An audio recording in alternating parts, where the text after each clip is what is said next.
aronka offre nziza uno mugabo baragomba kumurika gasohoka barazi ko basanzwe bafise abakinyi fete ari ikintu kibabaza ari umukinyi uzi ko ngaho ushobora gusubira inyuma hari umukinyi Yves muri City yakinaho yitwa Joao Ntuze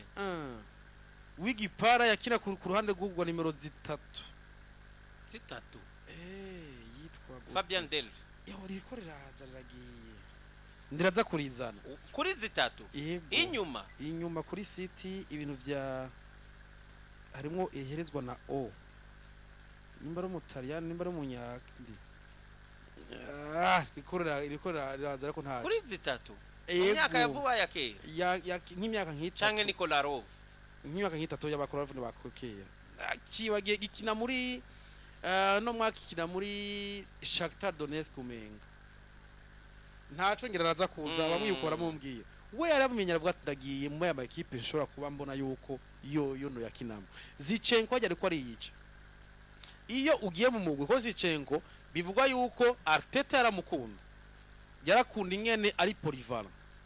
akamuzana ariko umuhemaze gukuzana mu nyuma nta ukoreshe cyane ivura subira inyuma haya Zichenko yagira ubwenge akavuga ati pourquoi pas no kwigira muri Fulham pourquoi pas no kugira muri Crystal Palace uno munsi bari korakina abari titire ndikitable ariko si tu veux être dans une équipe ikomeye alors que wewe atamwanya uri ko ngushimishije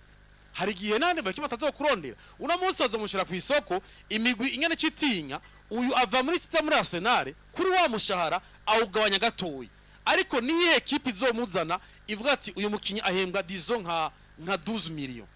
ntibikunda akubwira ati no ntibikunda unushaka kumuzana cyo gituma batinya ariko uwuci ubwenge avuga ati je ndagabanya umushahara hamanze nkine ibi rero mvuga nti Zichenko yaranatevye kugenda yagenda kare akavuga ati none iyumvire abapeti bavuye muri academy baraje kudugiye ko hahana uracari ngaho koko gihagara ca Zichenko su kuguma muri City muri Arsenal ugumye ngakubeye ya gatatu ata mwanya uwo gukina ahabwa hariyo Calafiori hariho none bafise na benshi muri uriya mwanya yaba kuri Zichenko yaba na Arsenal bose bafise inyungu zo gutandukana Rashford n'uwitwa Garnacho bagiye gutandukana Manchester United kumvuza discipline cyane cyane uno mugabo avuga ati nzogogwe nibindi mugabo ica discipline y'abakinyi coco sindagishiremo uyu mugabo agiye nabi Garnacho kabisa yamugiriye nabi yamubwiye imbere y'abantu ariko Garnacho nawe yitwaye ngo ugende usenga Imana zuronke nabakwakira iyumvira kubwira umwana nyaka nkirya ariko nijya jambo nijye ryo mufasha kuko kujya no kumubwira ngo baronka nabakwakira umwana abana bubu sivyo babona tarabafise Zichenko yigenje nk'umwana nako barazichenko uyu Garnacho yigenje nk'umwana avuga ibintu cyana nyene ariko si kuri final avuga ngo nafashije Manchester United gushika muri final ariko ntangajwe n'ingene ashobora kunkinisha iminota 20 urumva avuze kicana nyene urumva wewe stade niwe utuma mu media ni utuma la décision niwe udesida muri kumukoca avuga ati none uyu mwana Jesse ngana ameze rero vyumvikana waraza aravuga yiseziyeze imbere y'abanani abakunzi y'abarongozi ba Manchester United avuga ati wewe udusenga Imana uronke n'ukwakira if ico kintu kivuze umukoca n'ama equipe yose ashaka gutaga umugongo cyane kuko abaguhaye reputation mbi niko kuri koko uyu mupeti azwi ko tuntu twinshi tutari twiza twavyanka twavyemera Rashford rero n'uyu baragiye bazira cyane discipline muga Manchester binjije umukinyi bakubwira ko kuri discipline agwijije nka gatatu kutayigira babasohotse Matheus Cunha uyu mongo yaranzwe no kutagira indero kwinja aho yaciye ariko no musore bakubwira ngo ahantu hambere bahurije na Amorim umupeti bamaze kumvikana byose yaramutelefone amubwira ati nyakuba coach ijya nimero 10 ya Manchester United no yironka ari Garnacho oyo yukunya Cunha ko cyamubwira ati rero ubone ico kibazo sishaka gushoka ndakikwishura ati kuko urabona Ndakibaza turacari niba mu vestiaire ntango biki. uwundi nawe aramubwira ati kwari ukubaza bibaye vyiza itabonetse nta kibazo ari kibonetse ko barakarusha koca yumva yomubaza ati kubera iki ahubwo wumva wayifuza cyane umuhungu aramubwira ati mu bisanzwe ziriya mayo ziraremera mu migwi nk'iyo ya Manchester kubera ko zambaye zijya nimero ziraremera mu migwi nk'iya Manchester kuko ziba zambawe n'abantu bakomeye zigira pression ati zikeneye umuntu afise umurindo umutima ugumye urinda cyane kandi uwo muntu kikoca ndakwemereye ko ari je ndacemeye bacayevuze ndacemeye tinyimba ubona ukekeranya ku muntu arinda afise umutima woroshe canke ufise arinda yorinda ziriya mayo ziremereye kuriye ni jewe akayikorera kabisa ntimuremeye ni jewe ziriya mayo zambawe na ba Van Nistelrooy zambawe na Baruni zambawe muri kahise n'abakinyi b'ibihangange bimwe bitaba ati niyo soka inyuma ya za Manchester United mu komakomeye nta muntu asanzwe yambaye mayo nimero 10 mu gumi oya mu migwi yose nimero 10 barati ati rero nyimbukekeranya ku bakinyi bawe ko bashobora kuyambara ikabaremera bakagira sezo zituma nyene babangamirwa nuko bambaye iyo nimero jimpe umwe mu bantu barinda bashobora guhangana n'iyo nimero uzoba ufise ino sezo ni jewe ndagicemeye kabisa ni wawundira kubwira ati nje umugwi nari nshaka Matheus Cunha uzokora bishoboka uyumvire aho ubonera mu kinyakomeye yive kuba mwiza muri ekipe mbi ukaba mwiza gusumvya ari mu makipe meza ikintu gikinyikewe nabonye ingene cyagoye Arsenal gihe banganyije na Arsenal mugara batsinze tutanganyije amaje turabira kwa ari Arsenal yabatsinze kimwe nubwo yari uyu mukinyi yari mwiza yaratubanga iyi sezo kabisa uyu mukinyi Matheus Cunha nawe warabonye kene Ancelotti ntiyumvire kabiri ati ngo kini kinya Brazil kabisa iki ndakibona kujya bavuze ngo na discipline sikirenga ubu ndabona nka Costa Douglas Costa ni Diego Costa ni bad boy ndambona nkawe kabisa ariko ni ngwanyu uyu muhungu yaragoye Liverpool uyu muhungu yaragoye Chelsea uyu muhungu yaragoye Arsenal uyu muhungu Manchester United rose umukinyi mwiza mu gihe azoba ari Anthony n'abakinyi beza ariko na muri nabonye muri bayita gute Wolverhampton ariko urasambuka ko yagize abakinyi beza sezo yagize sinziye cyane ariko yagize ya sezo itashoye kuvuga ati ngo turakoroka nabonye no muri Man City umukinyi yitwa Ait Nouri Pep Guardiola yavuze ati uyu ndamutahukana umukinyi wo ku ruhande rw'iburyo umukinyi mwiza cyane gose rero Matheus Cunha kabisa kuba avuga ivyo bintu ashize amanga umuntu nkuru avuga ati ndayiguhaye kabisa ndayiguhaye wewe uyisabiye kandi uvuze igituma uyisavye yakira rero ni Marcus Rashford uravuga muri Aston Villa bari bavuze bati nukuri Manchester United muze mutora kanya twebwe wapi kabisa ni muze mutwara ubyanyu ariko Manchester United kivuga ati umuntu yoza atanga miliyoni 40 twomutanga z'amapound twomutanga rero ku munsi wejo amakuru ariko aravugwa cyane ariko naho nari mu bwihisho nuko uyu muhungu Marcus Rashford yaravuze ati jewe ndashaka kuja muri FC Barcelona ati nubwo rogabana umushahara hari imigwi ya mucace za Juventus zande ariko zitinya umushahara hembwa ariko ariyemera ati je mu gihe noja muri FC Barcelona amafaranga muzompema je n'ukuri nzoyakira rero biriko biravugwa ku munsi wejo mu misho Deco yarashoboye kuba avuga ati uyu mukinyi basize kuri amafaranga n'umunsi washobora kujaho Trudeau 45-47 miliyoni y'amafaranga y'amanyaburaya ati uyu mukinyi turavye ku busatirizi hari gihe twomukenera rero bacha bavuga ati bariko baravugana mu misho n'abaje biwiwe yuko ashobora kuza mu mugwa FC Barcelona rero bakunze FC Barcelona mubonye mu mwanya cha ku munsi wejo Rashford aje muri FC Barcelona mutangare kuko bamaze kumushira ku inoti bakeneye muri Manchester United FC Barcelona iri kwiriga irabira avuga ati turakeneye mu ataka ashobora gufasha gufasha mu gihe Robert Lewandowski tubahari nta wundi twabonye n'uyu Marcus Rashford nawe akaba ashizemwo ugushakuza harya turafise umumenyereza Swansea Flick ashobora gukura mu mukinyi iciza afise uyu mukinyi ni mwiza mu gihe yoronka umumenyereza mwiza kandi aracari muto ntakuze cyane byumvikana yuko arashobora kumutransforma agacika umukinyi mwiza rero Deko ngo mumpisha ariko aravuga n'abaje biwiwe nta wuzi gishobora kuba kuri Marcus Rashford mushobora kumva yamaze gushwari propose yuko yoza ku ntizanyo byo kumugara bikazova mu nyuma nico baraye bayaze kuko mu agent wewe yari hariya ejo yari hariya i Barcelona ko yagana Deko bavuganye rero yuko igishoboka ariko bo mubatiza byo kumugora bakazobiyaga hanyuma kome rero Rashford atagiri yaje abe n'umu agent wiwe nibaza ko bazohava bemera ivyo nyene ku mugoroba wejo kiki hari finale y'inama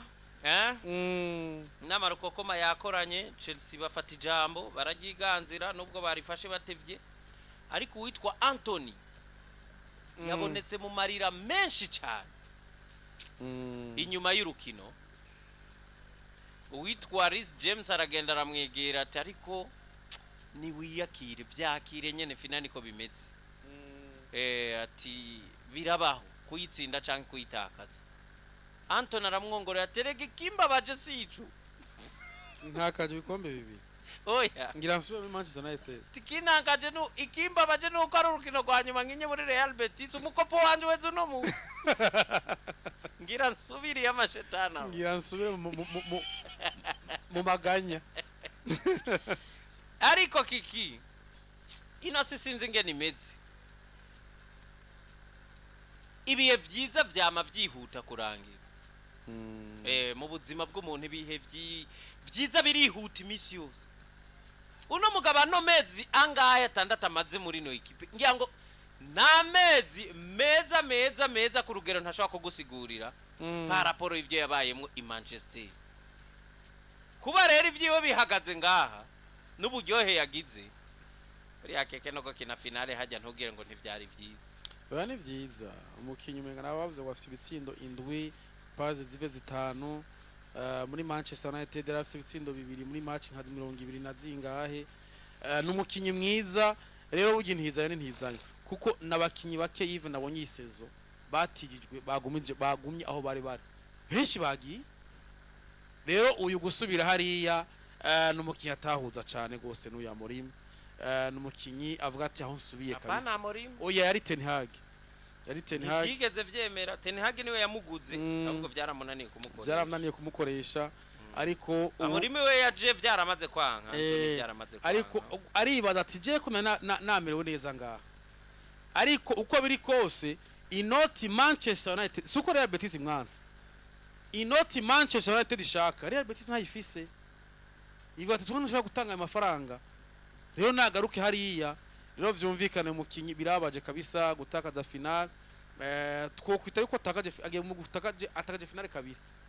Manchester United atakaje Europa League kuko ari muri squad yayo yego kwi atakaje Europa League atana n'inama mu kibuga rero bari batakaje Adrian inyuma muri systeme ya bane babiri batatu umwe hari Sabali ku ruhande rw'iburyo Bartra Nathan hamwe na Rodriguez bari bane binyuma ku ruhande rwa Real Betis babiri bo hagati bari Pablo Formal hamwe na Cardoso urumva kiki batatu rero bari nyuma y'umuataka umwe yari Anthony Isco na Ezal Zuli yahavuye atsinda ico gitsindo kimwe rudende cabonetse ku ruhande rwa Real Betis inyuma y'umusatizi umwe umunyekongo yitwa Cedric Bakambu ku ruhande rwa Chelsea hakaba hari uwitwa Jorgensen umunyegori muri systeme nayo isa cyane niyo Real Betis bakoresheje bane babiri batatu umwe inyuma hari Kukulera ico no kubwira coco kiki Chelsea mu bakinyi batanguye umukinyi umwe rudende yarakuze kurusha abandi yari Cukulera w'imyaka 26 abandi bose bari munsi yiwe kwe Badiashile Chaloba Maro Gusto aba barabakinyi binyuma ba Chelsea Enzo Fernandez hamwe na Caicedo bari babiri bari hagati, bari nyuma ya batatu bandi bari hagati, Madueke Kapama hamwe nande na Pedro Neto. Abo bose rero bakaba bari nyuma y'umuataka Chelsea bagomba bohindura hakiri kare yitwa Nicolas Jackson. Bagomba akantu yereje kuri ko kawe ngo bamuronderamwe ubudrogba umukinyara tweza kabisa sha ariko yifitiye imana nzi wiwe. Urumva rero Kiki groupe ya Chelsea iri jeune cyane itanga icizere cinshi cyane. Kaba rero yaje mu nama inama isozera neza bambaye bleu blanc, abanyenama bambaye bandi bambaye vert blanc, bisigura ngo iyi yari nka match yande nande bleu urunana Dinamo urunani na Dinamo ariko Real Betis ukuntu yitwaye duserukira twe nk'abadinamo twabyiyamirije muri iyo nama ariko yatangwa ariko nivyo turavye match ro turi ngene yagenze urunana Dinamo nuko nyene yagenze kare nuko nyene yagenze bine twabonye Dinamo itangura neza bine kuri kimwe wibaza ko bingana na score ingana yo muri basket umuntu aba yagukubise nk'ijana ukiri muri 50 aba bana kwe finale nikina abana kabisa. Bon, equipe ya bambe ya Real Betis rero Kiki yabonetse ikina neza cyane surtout igice ca mbere bakironka nk'igitsindo hakiri kare cyane ku munota w'icenda. Zalzuri uyu mukinya ashobora kuronka igitsindo ciza hakiri kare, ariko Chelsea yagiye gufata ijambo mu nama mu minota yitereye aho Enzo Fernandez yashoboye gutsinda igitsindo ca mbere, Nicolas Jackson atsinda ca kabiri ku munota wa 65. Enzo Nicolas Jackson atsinda ca kabiri ku munota wa 70 kuri pass nziza ya yuno mwana akomeye cyane wa Chelsea Cole Palmer, abafasha buri gihe ntari bubure ico abafasha rero hageze ko bagwanira igikombe. Jadon Sancho ku munota wa 83 mu gihe Caicedo nawe yatsinze igitsindo ku munota wa 90, no kuvuga mu minota ingahe Kiki 25 Chelsea yatsinze ibitsindo bine. Ariko ibimenyetso byo wabibona kuva kare ko Chelsea iriko irarondera ibitsindo cyane mu gice ca kabiri, nuko Kiki bano bagabo babirabure bi London benshi bashoboye gutwara kino gikombe ca Conference League. Baba abantu ba mbere rero batwaye ibyo bikombe bitatu byose by'Iburaya. Niyo equipe yonyene ya mbere ku isi maze gutwara ibikombe bitatu byose, twara Champions League, twara Europa League. Nurukino rero wose sangura gute? Nurukino wabonye gute? Nurukino paraporo ivyo twaruvuze ko ku munsi wejo nta birebire. Nurukino rwabonetse iyi equipe ya Real Betis yarutanguye neza. Uyu musore yatanze assist zibiri nivyo afsaire karatwereka. Yatanguye neza urukino, ndavuga kuri abakinyi igice ca mbere nabonye bacitwayemo neza cyane, ariko bintangaza kubona igice ca kabiri iyi match ibagora abana. Premier mita uyu mugwi wateye amatirikadiri nk'abiri kuri imwe ya Chelsea, ubona yuko bashoboye kubatembereza umupira neza, ariko Chelsea yawutembereje gusa kubasumbya gusa. Ikintu nabonye mu Premier mita Yves nuko aba bana bagerageje gukasa hagati ha Chelsea. Premier mita ndabona Caicedo afise ingorane hagati mu kibuga, nakunze umwana yitwa Pablo Fornaz yahamagara muri Espagne, umwana mwiza kabisa akina neza. Mbona uwitwa Isco namona nka Ronaldinho mu myaka yiwe kabisa. Isco ni we ariko arabiraba neza, urabi pass yatanze aha uyu mwana Abde Azrazuri Abde, ipasi yatanze atamuntu numwe yarize yuko yotanga ipasi hariya. Aya ndavuga ati Isco afashe umupira ari ni pasi yatanze mu deuxième minute, ariko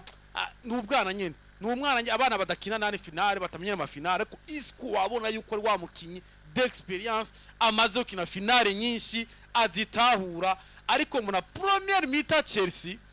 iri kuribura aba bana iyo baza kuba ari abantu bamaze gukina ama finale menshi, bakaba bazi finale cyarico bari gushobora gutuba match hakiri kare. Bana na occasion ashika nka 3 canke 4 muri Premier mita, ariko bahemukiye Isco kabisa. Deuxième mita bagiye bafite igitego kimwe ku busa. Deuxième mita bagarutse kumbura Chelsea na Enzo Maresca babwiye ati nta soni abana nkabarya bababuze gukina kurya kwe abagabo baraza abahungu baraza bavuga ati none ntivyoshoboka. Chelsea iraza igurukana abana Chelsea mana yanje Chelsea gutsira ibitsindo 4 bati amatirika daga kuri 4 kuba ku position de la balle hoho ni Chelsea ifite umupira twabonye Caicedo bamwiza gusa batango gupusa barabapusa kabisa ukabona uyu kukurera bamwiza abuza abana ngene bakina barabona ati arema bafisi komeni Isco Caicedo aramuneutraliza neza ariko Isco abuza abura bamufasha bakambu biranka aba Pablo Fornas nawe biranka ariko mbona Caicedo mwiza mbona Pedro Neto ariko nawe arabakinyi muri Chelsea vyagerageje ariko biranka Pedro uyu Neto biranka umukinyi je nuko atarindyohe na gato uyuhe wibaza uwiswa Madueke match yamunaniye nyobegwa igituma Enzo Maresca mugumizamwe ndavuga none agumye bigenze gute ko tubona uyu mukinyi ari hanze ndavuga Jadon Sancho ariko aza kwinza Jadon Sancho aba mwiza rero Chelsea muri rusangi nibaza ko yinjiye ivuga ati niba abandi binje avuga ati iyi match turayitsinda binje bafite ico cize ariko abana barabatungura gatoyi baza gushiduka bavuga ati barashaka dutsinda mu nyuma bagaruka muri deuxième mi-temps bavuga bati tumeze mate dukina umupira hama ibitsindo biraza ibitsindo vyaje vyoroshe gose cyane gose igitsindo cha Enzo Fernandez cinjiye niho habonetse yuko aba bana bataye espoir uboneka yuko atafinale amenyere gukina hajamo igitsindo ca kabiri ica gatatu kijamwo ni cakare kijamwo rero vyumvikana ni Chelsea yerekanye la superiorité yabo ya experience yerekanye yuko ari equipe imenyereye inkino nkizi ariko abana bereka yuko izi nkino barazishitsemo ariko nkuko babivuze ngo twatsinze imigwi myinshi ikomeye muri La Liga ni champion mwaratsinze Barca mwaratsinze Real Madrid ariko nico bivuga ko mukomeye iyi ni competition ikomeye ku mugabane wa Buraya ku migwi imwe rero Chelsea yerekanye experience ifise nibitangaje ahubwo vyari kuba inkuru itangaje iyo Real Betis itwara igikombe Chelsea rero felicitation kuba Blues bose bariko baratwumviriza abakunzi ba Chelsea nubwo bitagenze neza ariko vyagenze neza ko umuntu wagiye muri Champions League na Europe Conference League bayitwaye ni ikintu ciza cyane gose kibahaye iyo espoir kubura ko ti sezo ikurikira tuyitangure neza tubananyirize mu murongo mwiza ariko Real Betis nayo nubwo igize itanga ko kino gikombe iyo yabaye ya gatandatu muri La Liga izokina Europa League mu mwaka uza ico kintu nari napanze ko kikubaza mugora cishuye ahubwo reka mpindure ndakubaza nti wabonye Chelsea ikwiye kuranforsa iki ibuziki aho bigeze byubako kugira ngo mu mwaka uza ize ishikaho aharenze aho yageze uno mwaka peut-être kuzogwanira Big Four bakigirwa imbere kuza kugwanya pourquoi pas igikombe canke Chelsea ubona inguvu zayo zisigaye kongerezwa ni hehe na hehe ahantu hatatu mwigori defense centrale na attaque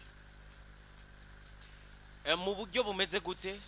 mu buryo umunyegoro urazi yuko n'uyu ariko rasama hariho ubundi yahora rasama muri Premier League ora yuko hari guhindagura abanyegoro ubona kwitwara neza Sanchez urasama ubona ko kwitwara neza atari kirenga defense centrale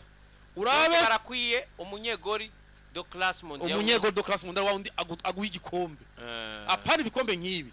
ibi ni bisanzwe Chelsea irarengeye nivo ya baraya Becker nivo ya bakomeye ba City bakoze ibintu vyiza iki niho munyegoro wakeneye nkaca ndaba muri defense centrale n'abakinyi bafise uravye no munsi yatanguze Badiashile afise Badiashile afise Levi Colwill ego quand même c'est plus umwe ariko wapi nawe nesi gwa rwego urati ubu mu leader kabisa ashobora kuba muri defense centrale kubuse Sharoba ejo bundi Sharoba baramutijije muri Crystal Palace mu nyuma bavuga ati nta defense centrale naba defense centrale d'office gatumuzane araza uno munsi ni titre indiscutable ariko defense centrale barakini basi au moins umuntu azo yo bari kumwe na Levi Colwill no mbona yuko kame magerageza puisque Benoit Badiashile akaba ari harya wa wundi d'experience akomeye nkakuye ko ba Thiago Silva bagiye niwo mbona ahandi mbona ni kuri attaque ko babivuze Nicolas Jackson yoguha ibindi vyose ariko ibitsindo biragoye kuko ashobora kunanirwa ibitsinda 8 agatsinda kimwe. Ramforo uvuze ndazishigikiye mugaje nshigikiye ko bongeza d'experience kurusha D'experience c'est-à-dire nukuvuga nyimba ari mu defenseur bazana mu leader mu leader barakeneye leadership hariya kuko uravye hagati mu kibuga umukinyi yitwa Capitaine Enzo Fernandez yadugije niveau cyane gose uwitwa Caicedo wewe muri no minsi bari kora mwiruka bavuga ati twongeze amasezerano bari abahungu baramaze kuba champion du monde kabisa kina neza complex ashobora kuba gifise nta pressure bagifise hagati mu kibuga ameze neza ufise ko Palme hariya uyu mukinyi nubwo ababara gose Romeo Lavia ndavya hariya uyu Neto ameze neza Neto nikindi urumva Jadon Sancho nawene umukopa uri mu guhera mu gusubira hariya i Manchester nta ubizi rege bizogenda ariko Madueke vraiment jeyo no kuri Madueke arashobora kuba mwiza muri match ariko iyo baye mu baraba mubi kabisa. Nuko rero byari byifashe muri Conference League Chelsea batwaye igikombe kigize kangahe kigize kabigitashe mu Bwongereza koko na West Ham barakomeye yiva bo na West Ham yagitwaye kuri edition ya mbere gitahashe Londres rero ubugira kabiri mu myaka mike cyane bagikiniye hariya iburaya. Cristiano Ronaldo kiki yarealije kuba umukinyi Golden Boot uno mwaka hariya muri Arabie Saoudite no kuvuga meilleur buteur wa saison wa yasibitsindo 75 wa Saudi Pro League realization 75 Cristiano Ronaldo nizo yahejeje nazo mu gihe uwitwa umukinyi yitwa Jonathan Ta aheje gusinya mu mugwi wa Bayern Dominic inyuma y'ukuronderwa n'imigwi itandukanye. Uno mukinyi rero akabasinye mu mugwi wa Bayern Dominique. Umugabo kiki yitwa Javier Pastore aragaruka kwigaruka kwisinya rya Neymar muri Paris Saint-Germain. Ati igihe yashika muri Paris twumvise ko aguzwe miliyoni majana 222 no nta uradushikana. Ati nta muntu numwe yibaza yuko ico giciro gishoboka ku mukinyi wari we wese kwisi. Ati nta muntu numwe yibaza yuko ico giciro gishoboka ku mukinyi w'umupira w'amaguru noneho bica bishoboka ku mukinyi aza muri equipe yacu. Ati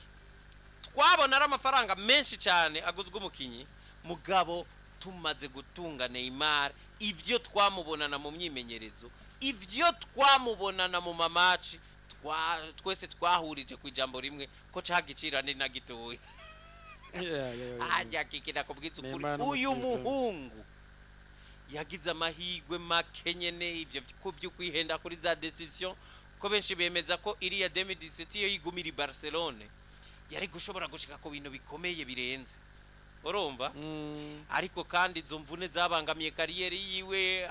hakabare nico kintu cyuko abanyabrazil bose bagira ikintu cyuko tagira discipline y'inyuma y'ikibuga. Iyo bavuze discipline y'inyuma y'ikibuga so kugenda uratuka abantu ni inyifato canke uko witwara bituma kariyeri yawe itabangamiwe.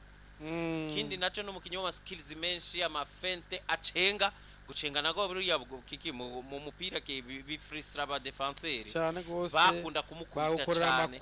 umva ni wa mukinya hangana no mu defenseur wenye nakibwira ko adashobora kumwaka umupira mu mahoro cyo rero cagiye kigwiza imvune ziwe mugabo trust me uno muhungu yari tala cyane gose ntawo rero bashobora kugaruka ko uno Javier Pastore ati yaje tubona ko igiciro ari kinini ariko ivyo twamubonanye byatubwiye ko igiciro ciwe ahubwo cyari na gitoya. Uyu rero Neymar Junior nuko rero umugwi wa Arsenal kiki warayoshikanye Zubimendi uno musi araba test medicale yarayasinye baraye bamugirishije ibipimo by'ikiganga uno musi arasinya ibintu byose birangire. Arsenal ngo bari bafise intumbero yuko asinya arangiza agenda muri equipe nationale yitwa umukinyi wa Arsenal. Yuko kwashitse na ya makenga urumva yamaze iminsi afise ati narumvise akamo kari ka Madrid ariko Madrid ubona iri mu gacerere atreka simburemo vyose reka ndabe ko no kwemera ibi vya Arsenal ni bamwe rero bariko baravuga bati mbega uno munsi hagati hari umuntu abonye yandika avuga ngo hagati ya Zubimendi na Declan Rice na Thomas Partey ugumana nde usohora nde gusohora kubera erega na Thomas Partey yarayasinye yarogeje amasezerano ninde yabeshe uwo muntu yakubajije uko ko gutunga umukinyi mwiza oya abakinyi batatu kuri poste imwe si poste imwe Declan Rice ubakina box to box iriya poste yamaze kuyifasha no munsi bozana Dizon bazanye Gokeres Merino aramanuka oya ntibishoboka Merino amanuka atera aja kuri ba erega Merino sumu atakake Merino ni 8 umviriza rero reka guharira ibintu reka twiyumvire Merino yarihe Gabriel Jesus na Kai Havertz bagikomeye yari kuri ba niwe yaragishika yaragishika shawe none iyumvire basi reka tureke guhari oya Merino bamuguriye he bamuguriye kuba umu numero 8 mugo mu doublure sumu kinyatangura umudublire wande wa Declan Rice none kiki hinge nakubaza uri kumwita numero 6 Declan Rice we mukonsidere ku vyakinyi wobona yo musohora oya ivya kina Declan Rice ndumva Merino yo umudublire abaye numero 8 ariko uno munsi barazanye umwataka numero 9 Merino aramanuka Declan Rice ja kuri numero 6 oya uzobira none kiki wewe hinge kwanza jewe vraiment jewe ndanko ukuntu ugira ibintu nkana wewe oya no kuri uri kugira nkana none Declan Rice ntubona yuko ino sezo ikwereka ko Declan Rice ari ntayegayizwa kuri poste numero 8 yego ni mu gihe baciye bavuga ati nta numero 9 dufise reka wo nako Kai Havertz baramuze kumwataka inde Kai Havertz baramuze kumwataka bari bamuzenye nka 8 none mu nyuma bavuga ati nta 9 dufise ubu rero baza baramutoreye poste ari mu bataka Kai Havertz ari mu bataka sivyo ariko si umwataka Merino bamutwaye yari muri atake kubera bari abakinyi bose bari bagize imvune uno munsi baragarutse Kai Havertz aragarutse sivyo hama baravuga ati Kai Havertz umwataka si Merino baraze numero 9 uno munsi bacu uvuga yuko kubusatirize Arteta zo bafise dufata Gokeres afise Merino afise Kai Havertz ajya mukuri atake kuri atake suko bizogenda Merino musubiza kuri atake kuberi voilà Merino numudublire umuremplacer wa Declan Rice ntazotangwa mu kibuga zo bari umuremplacer wa Declan Rice hama numero 8 numero 6 bazokinisha Thomas Partey canke Zubimendi bivanye n'ukuntu Zubimendi ashobora kumenyera erego Arsenal bariko baranforsa equipe mu kugira barabanya ko mu bibakora ko imvune zirimo bariko bagwiza amantuze nyamuka ndakubwije vyandika ahantu ni wavyibagira jewe nzobikwibutsa n'abatwimvi ni ibintu vyoroshe birumvikana reka kiki nuko utari kuravyumva jewe Merino nivo yiwe oya nanje navuga nti yavuye West Ham azaharya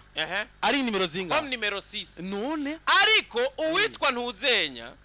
vyahindutse kubera ivyabituma avuga ati ntuze vyaraferinze Kai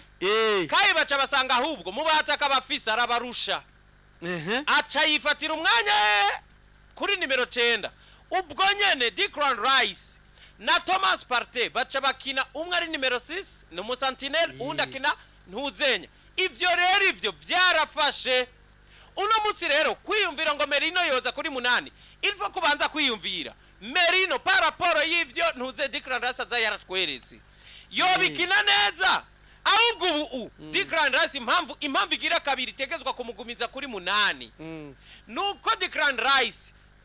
wenyene na Zubimendi ataraza ntashobora gukina gatandatu keza nkako Thomas Partey atwetse muri no sezo hari ibintu rero kiki udaswa muri kahise ufatira ku byo bakweretse n'ukuntu biza vyarafashe erega na igasina vyavyivuga ego harabayeho guhengekirako urabona ubu bica birakunda ego sivyo ivyo rero biri confirm oya kuba confirme wora bikonfirme unamusi nakubwiye harabakinyi baje harabakinyi bagarutse bavuye mu mvune sivyo nakubwiye Merino baramuze munzanira harya Kai Havertz ni waharya bamusize kuri atake kuba ico gihe nta mwataka yari hariye Gabriel Jesus mu mvune amushira harya urumva aduza Declan Rice uriko uravyumva kuri wit yes hama bigenda neza uravyumva ariko uno munsi aza Zubimendi nimero 6 Thomas Partey twarabonye izi champions igihe abura abantu bose bati Thomas Partey kabisa yabuze nimero 6 n'umuntu ahumuriza harya ari harya uriko uravyumva abo babaye babiri rero nawe nkavuga nti okay Declan Rice ajya harakunze ariko siho hiwiwe poste wiwe do fonction wiwe uravyumva ariko hatavuga iyo poste de fonction kuva shitse atarayikina muri Arsenal nije nakubwira byabaye ya des circonstances ziba bikaba ngombwa ko dusubira inyuma muri saison yaheze Thomas Partey yakina haji Declan Rice agakina imbere yiwe siko ega Declan Rice bamwinjije gomba uvyumve kwanza Avets ari harya Rice ku 6 banzo Avets nakinyesozo imwe imwe byanga iyi yonye niheze niyakinye subira inyuma rero ataraza Arsenal bakina gute yari Partey harya hanyuma Declan Rice imbere yiwe hanyuma kuri attaque harinde ataki hari Gabriel Jesus yasubirirwa nande ko wibu na kari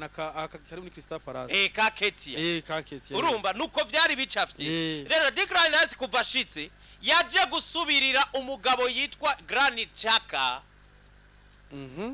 kubera ko Declan Rice ntumwita umusisi gusa mugabo bari bazi yuko na box to box ayikina neza mugihe ariko kandi akaba urabona Arsenal muri no myaka Arteta ukuntu barokrita umukinya gwa solution zibiri niyo mpamvu ubona umukinyi yitwa nka Timbere arakoreshwa hehe arakoresha muri iburyo gakinisha ububavu kandi umusaruro ukabumwe uyo ninde oni Timbere uri kurera Calafiori ejo akina gatatu muga hirya ejo kuri Newcastle ntuze yavunitse yacaza muri defense central Ben White dome murakoze cyane ko karore keza Arsenal muri recruitment ubu bakora ntuze recruitment umukinya ashobora gutanga solution nyinshi niyo mpamvu nka Merino wabonye kuri 8 yaje akaba nk'umuntu arindira ku ntebe akaga ayo maramplacement mugabo bagwaye yaraje atanga solution kuri attaque ico kintu barakunda kuba bakibonye donc wewe ndakumva uvuga ati Merino agiye kwicara Merino ubu umubakinyi mugiye Gokeres yoza Gokeres ntumuharure reka oya mvuga mugihe hoza ni Merino uwo wese basi bizogenda Gokeres aje uwitwa Gabriel Jesus no mwaka arasohoka ico ndacumva rero Gokeres azobatiti ataka Arsenal yindi zino sezo ni wazobatitire ariko harimwo guhanganira umwanya nande na Kai Havertz muga Kai Havertz numu numero 9 azoba considere mu bataka mugabo nawe yicara arindira kama Merino nawe azorindira muga avantage yabo babiri nuko bashobora kugwa solution mu yindi myanya nico Arsenal itungira abakinyi niyo avantage bagira aho ndakumvye kuravuga nanje mvuga nti reka tubirindi kuko umukoje nituze kurategura wowe kumbura ushobora kubona ivyo nanje nkabona biri nkavuga ati nshobora kubona umwataka mushize harya ariko nawe urazana mwo logique karayigishoboka ko erega navuga nti icyo reka kwibarize wewe Merino du suppose ko yari yagiye gufasha muri attack wewe uri umukoca wa Arsenal no munsi hagati ya Merino na Declan Rice wotanguza nde kuri nimero 8 oya wabaye mwiza ni Declan Rice niwe mpamvu nakubwiye wazobatitira wundi nawe ari indi nanje nakubwiye navuze nti mugihe uravuga ati nimero 8 kuko Declan Rice ari kuri mu 6 aba mwiza nahone ariko hari ugomba umuhebe kuko ubu habaye nde bongeye amasezerano Declan Rice babe bongeye amasezerano Thomas Partey bazanye na Zubimendi wo muri uwo mwanya bari yabo iyo myanya ibyo erega ibyo simaka uzana ibiharuro we nuko gumizamwe ngo arashobora gukina gatandatu mukuri kurera aba equipe kuniri kiritunganya hari ikintu wibwira icyo urashobora kwibwira uti eba ivyo ari byo byose Declan Rice ntage yarugwa hariya kuko yaba yarugwa kuri gatandatu yaba binjije mu 8 urakoze cyane yaba binjije mu 8 uvuga tuyu makaroye ka 8 mwiza ari kwisubu dufata ngo Arsenal izanye Pedri uca wibwira ko Pedri aje gukina mu 8 aha rero Declan Rice ucutangwa kumwiyumvira ko aje kugwa ni mwanya nande na Thomas Partey mugiye hinjiye umuntu nka Zubimendi kandi na Partey yahagumye ucubona utaba niwo babiri baho nkuno musije umbadije ngo ninda zotangwa sino kubwira mugabo uri kurambaza ngo hagati ya Declan Rice na Merino no kubwira uzotangura birumvikana ico kirumvikana Declan Rice aramurusha gusa iciza Arsenal izogya nuko izoba ifise n'umukinyi mwiza kuri ba kandi atanga n'amasolution yandi nk'icyo cyo kuri attack warabonye ko ibibazo bishobora kuvuka umwanya runaka icyo uvuga nico Declan Rice aratanga solution na hariya muga kuvuga gutitilariza nurucabana Declan Rice araba titilera imbere yande ya Merino kariya gahungu nako Kazubimendi impamvu bakubwira umva ko karondego n'imigwi yose na za Real Madrid na zande niwe mukinyi wa mbere ubu ni profile Yuriya nyene Yuriya ntuzenya ya Thomas Partey ico yoba murusha Thomas Partey nuko amaze kumenyera oya koko technique kameze neza technique kandi bakubwira niwe mukinyi akina ya role y'umusentinel ikwija amateka kuko gakinira imbere ya defense nye donc bimwe avyita ngo ni sentinel nimero 6 ni sentinel ya defense ndakabona nka Vitinha Vitinha ubu muga ni ka Busquets kubantu bafite kuko Busquets n'umukinyi atarafise ikibazo cyo gutora umupira imbere ya defense yiwe kandi akawuhindukiza neza akawutora awusohokana muri defense awushira abantu bari imbere yiwe nizo role kafise ariko Declan bambe uwitwa Thomas Partey uno muzi iyo role kiki wabonye na Arsenal itaba kumwongereza amasezerano imigwi ya Muronde ya myinshi nuko ahubwo Arsenal ya kiki ivyo wari oransiguza byose dutwara Champions League no mwana ino saison gira ukuntu twayibura dufise abakinyi babiri bakomeye kuri yo poste ivyo haraba abakinyi araba migwi myinshi ivyitegurira ko reka tubirindi webwira ukuntu twobura Champions League Champions League ikindi kintu mugabo ikindi kintu kabisa